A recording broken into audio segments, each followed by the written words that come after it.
I still remember the day when I was waiting out for that one notification, mail, or a message that you are shortlisted, congratulations, or that one phone call from my friends that you are selected, Yogita, congratulations. And when it came, I literally screamed. I was in literally sleep, and my friend called me and said that you are selected, Yogita, congratulations. I'm like, oh my god, in what? And what are you saying? What? I was like this.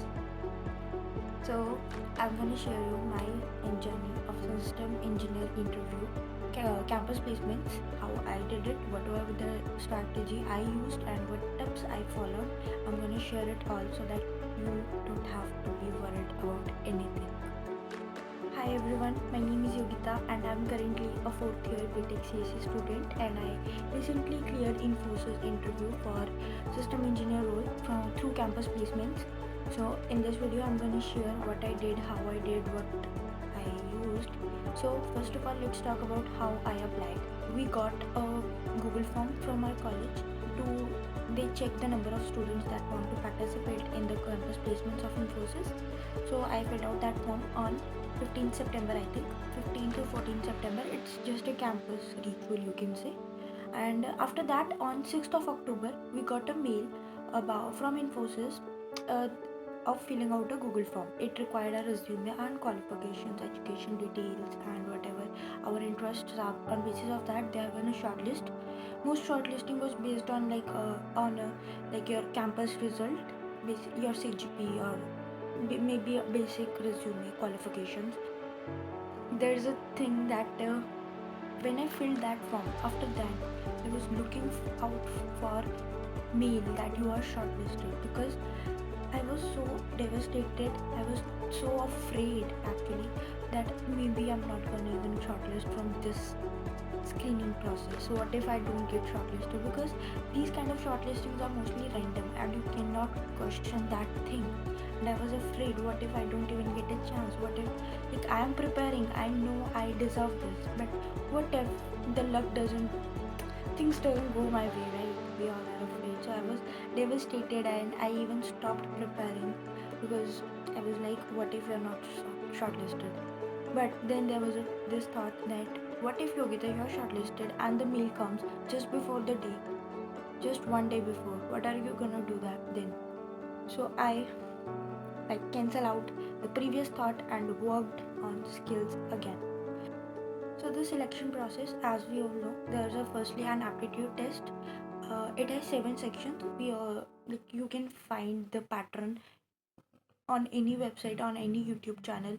They can tell you the pattern. I'll attach the pattern here, right? So it has 7 sections basically. And how I prepared for aptitude was because firstly I revised the concepts. So I revised the concepts from Akshita Agarwal, campus aptitude for campus placements playlist. It has 30 videos I think, and I revised basic topics like basic formulas and everything from that playlist. After that, I started solving questions on IndiaBex. Those questions were, I think, not that relevant because I wanted to do Infosys specific preparation, but those questions were like overall aptitude, right? So I solved them a little bit, like for a week, you can say. And after that, I switched to YouTube for Infosys specific preparation. The channels I followed were Online Study for You, Prep Insta is there, and I used Campus Monk as well, right? These 3 to 4 channels are main, and then like random videos whatever came up on my feed and looked relevant and I wanted to like revise that topic, so I just opened that video, right? For I gave some mock test as well. I gave mock test on testbook.com. It requires you to download their app also for test analysis. So I did my analysis on that also, because like what kind of questions I can do fast, or what kind of questions consumes time, right? For me, because everyone has different uh, knowledge, we all know that, right? So we have to do our personal analysis on our personal basis, right? So for me, like verbal is good for me, okay, and I can do each and every question in 20 to 30 seconds. But technical ability, yes, it takes time. to me for technicals. So I did analysis like that, and like there are two sections regarding English. One is grammar and second is verbal, right? So reading English a lot, I get exhausted. So after some time, like it's get tiring and all. So I made a strategy specific to that. Let's talk about my strategy that I followed during aptitude round. So first of all, that there are 7 sections. What I figured out for my was, I can tell you mine. You should do your own analysis, yeah, but you can take tips from your first. So I cannot write essay in a hurry or a rush, right?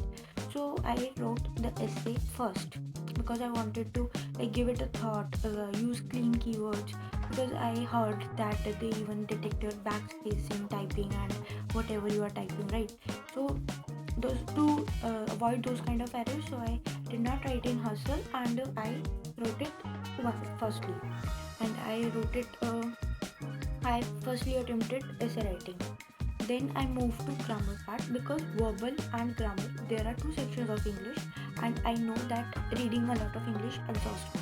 Even though I am a book reader, but still it exhausts me to an extent when it gets irritated. Like what the questions are, what these questions are, right?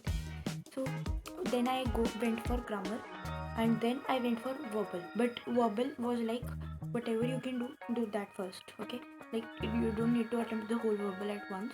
If you can do whole, very good, and just do half or anything. That was my strategy for me, okay? After that, I'll move to puzzles because they are like mathematical thing, right? And pseudocodes was kept for end, and then I'll move to logical. Matlab, I'll tell you. Firstly, I did essay writing, then grammar, then verbal, then puzzles, and then logical because they are interconnected. Puzzles and logical, and then logic. After logical, I'll go to technical, and after technical, I'll go to pseudocodes, and then whatever time will be left, I'll just do the things, right? And like going back to verbal because we left some questions there. So these kind of tips I used. So this is my strategy. I actually printed it out, and ChatGPT generated it for me. Like I told it my analysis and whatever strategy it suggested, I made customs in it, and it gave me a PDF. So here it is. So it basically includes that what section order I'm gonna follow, and what would be the time plan. Like this section needs to be attempted in this much time, and how much question there should be that I should attempt. Okay, like I'm not aiming for 100% accuracy, but we are aiming for 90% because the cutoff is 80 to 90%. So that's everything, like section order and time plan, and someday like exam day rules and focus point, like what kind of focus points you need to, I'll share its PDF in the description, right? And whatever like my strong points are, and this and that, and in the end it wrote a quote for me: you have already done the hard work, now trust your preparation, stay calm, and let your mind flow naturally. And it literally hit me because I literally had done all the work. So on the day of aptitude test, I did not study anything because it was like decided.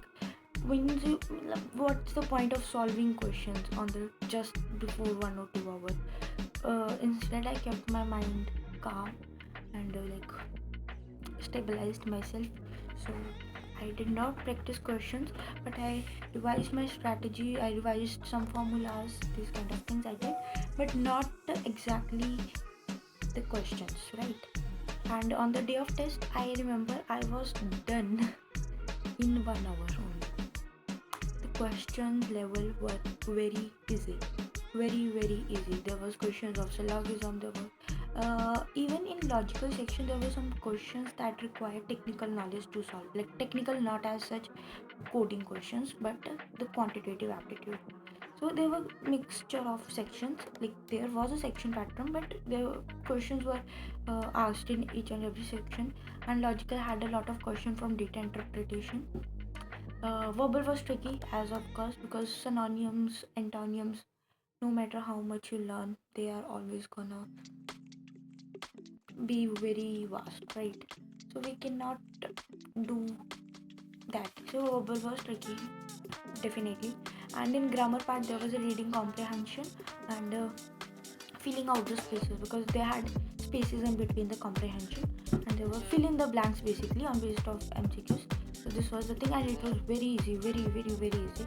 And my topic for essay was professional etiquettes, in which firstly I explained professionalism, then etiquettes, then how they combine, like what are the pros and cons of following professional etiquettes and not following the etiquettes.